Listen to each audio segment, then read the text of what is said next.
Okay, so here's what inspired me to make this movie. I was staying in a hotel in Fort Wayne, Indiana on an overnight for my job as an airline pilot when I decided I wanted to go get a coffee. I knew this really good coffee shop down the street and thought, I'll give it a whirl. Not that one. While walking there, I started to question whether or not it was actually worth it for me to be buying coffee. Aviation first officers don't make a lot of money starting out, and coffee shops can be a bit pricey, so naturally I started questioning whether or not I can actually afford this. And the simple answer is yes, I can afford this. The reason being is because I budget.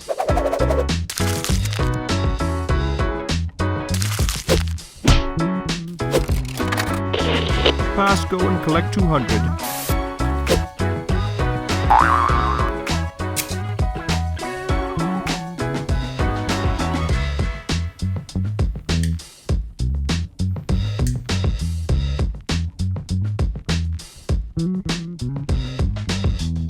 Okay, as you probably know by now, we're going to talk about budgeting.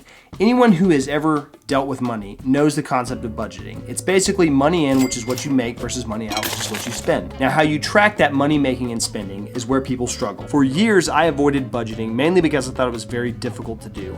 Also, I didn't like the idea of having all these restrictions placed on what I could and could not spend. I think this is why a lot of people don't like to budget, because initially it takes a good amount of work to set up, and they don't like to be restricted on what they can and cannot purchase. I mean, I know for me, as long as the bills were getting paid every month, I just didn't really care about saving money or investing money or anything like that. Now, in the modern tech age, there were all kinds of apps and websites that will actually assist you in trying to build a budget. I personally have only ever used Mint.com and EveryDollar.com, which was founded by financial guru Dave Ramsey. Better than I deserve, sir. How can I help? The big selling point of these platforms is that you can access your budget from multiple devices at once. And more importantly, most of them set it up so that you can actually add your bank account information in there, so all the transactions that occur in your bank appear automatically in that budgeting platform, and then you can plug and play into your budget wherever you want those things to fit. Now, of those two platforms, Mint.com and EveryDollar.com, I was more fond of EveryDollar.com. However, there were three specific things that I did not like about the platform. Number one, probably the least important, is I didn't like the fact that you had to scroll through multiple pages to see your overall budget, which is kind of annoying, and I wanted one single sheet that showed me exactly what I needed to know. Number two reason I didn't like it is, say for example, I didn't update my budget for like a week. I would have to re-upload all of my bank account information, and they would have to migrate all that data into the budgeting system all over again. And it would do that periodically. It was just super annoying and just wasted a ton of my time. And then lastly, with EveryDollar.com, and granted, I did pay for like the premium version or whatever, which allowed you to pull that information from your bank, but I didn't like the fact that I had to pay $130 a year for it. I mean, I kind of thought the whole point was to try and save money every month, but I guess as the saying goes, if you're good at something, never do it for free. But full disclosure, I'm a huge fan of Dave Ramsey, not necessarily with all of his financial ideas, but for the most part, I agree with just about everything he says, and he's one of the big reasons why I even started budgeting in the first place, so thanks, Dave. So as a result of not liking any of these budgeting platforms, I decided to resort to Excel and create my own. Now, as I mentioned earlier, how you track your budget is what is difficult. If I go to the coffee shop and buy a coffee, then head over to the grocery store and buy a bunch of bananas, and then, I don't know, head to the hardware store and pick up a 2x4, how do I categorize all of that spending? So the first aspect of the budget that we want to talk about is what categories you want to create in order to appropriately track all of your spending. And in my opinion, there's only 8 of them, and I'll be right back.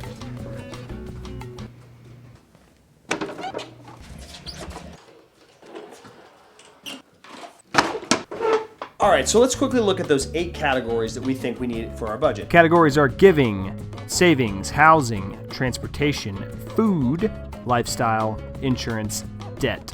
Now, after we have these 8 categories, we want to pull these into the computer and then create an Excel sheet with all this information on it. All right, so this is the basic Excel sheet format that I came up with for my budget. Now, the next thing we have to do is fill in our subcategories under all of those 8 headings. For the sake of brevity, I'm gonna go ahead and just click on this other sheet, which already has most of that stuff already filled out, and we'll go through each and every one of those categories. All right, so the first heading is gonna be giving, and under that we have tithing and any kind of charitable giving.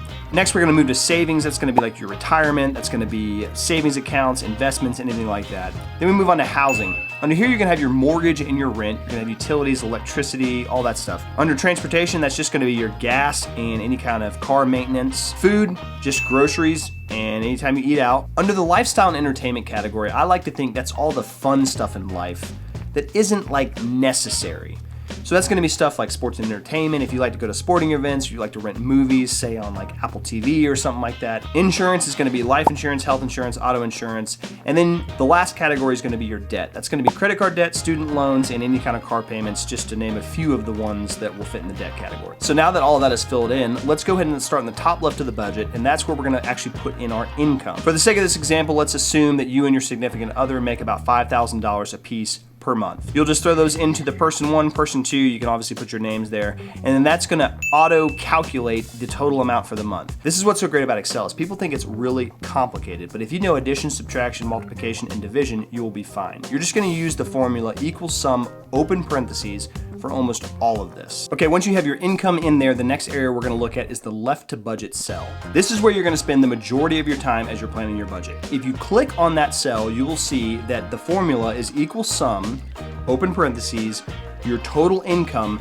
minus all of the cells marked planned. So what you're gonna do is you're gonna fill in all those cells for what you think you're gonna spend for that month. And I'll use housing as an example. So let's say your mortgage or rent is $1,000, your internet's $70, your utilities are $150, electricity is $200, cell phones $150, and your gas is $35. You can see from that you've budgeted $1,605 and you have left to budget $8,395. So you're just gonna go through every category and you're gonna fill in what you think you're gonna spend for the month. So the next cell we're gonna look at is the spent so far cell.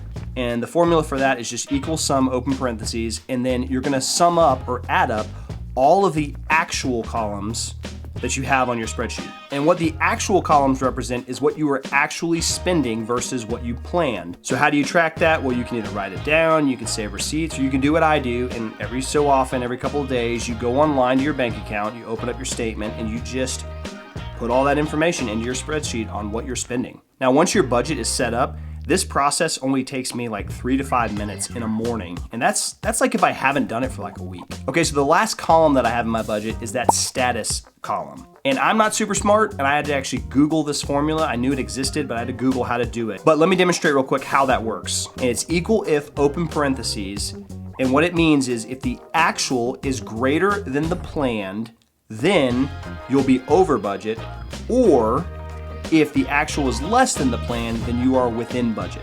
To get the color, that's pretty simple. You just go up to the conditional formatting box, hit new rule, under style, drop that down and hit classic. On the next box down, hit format only cells that contain. Then where it says containing, write over budget.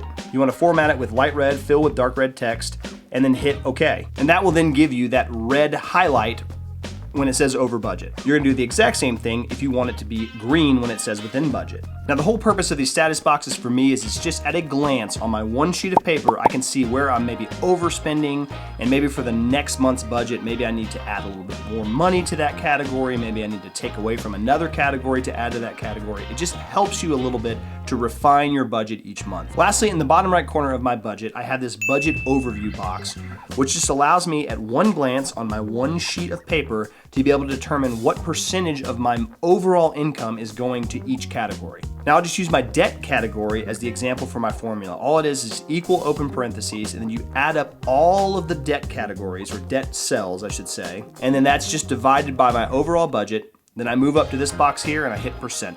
Now speaking of that debt category, when I first designed this little box on my Excel sheet, it was pretty eye-opening when I realized that 28% of our income back in 2017 was going towards paying off a debt. I mean, that's pretty ridiculous when over a quarter of your monthly budget goes towards paying off debt. Ugh, it's sickening. But I'm very proud to say that since doing this budget, we've definitely gotten that debt down to well below 10% of our monthly income, which is a huge advantage for us as we're trying to knock out debt, up our savings, and basically get our finances back in order. Now, the last thing I'm gonna say is that everyone should have a budget. This Excel sheet was very beneficial for us, especially this last year during COVID.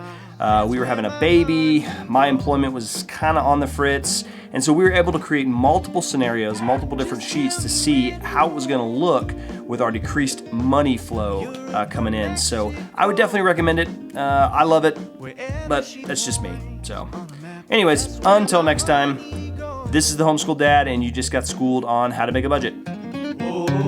That's where my money goes. She's worth her weight in gold. She's worth her weight in gold. Bought her ring so she knows. That's where my money goes. She's why I'm always broke. She's why I'm never That's where my money goes. Money don't mean nothing to me. I just want your honey, baby. Yeah, it's about that dollar bill. I would drop a stack on shorty only for the thrill. I was looking for a dime piece with whom I wanna build, but it's only been a week and I done put her in my wheel. Spin it all, girl. I've been working so the both of us can ball, girl. We run up a check and cop a jet because it's all world trips to Jamaica. Don't worry about the paper. I'ma fly around the globe and you know I'ma take it. Money don't mean nothing. I just want her by my side now. Where we headed next, we never know, but we can find out. Cause I'd rather be broke than without her. Swear that I'm the richest in the world because I found her. She like a dream and I don't ever wanna wake up. Just keep on loving on me, girl, until I'm bankrupt.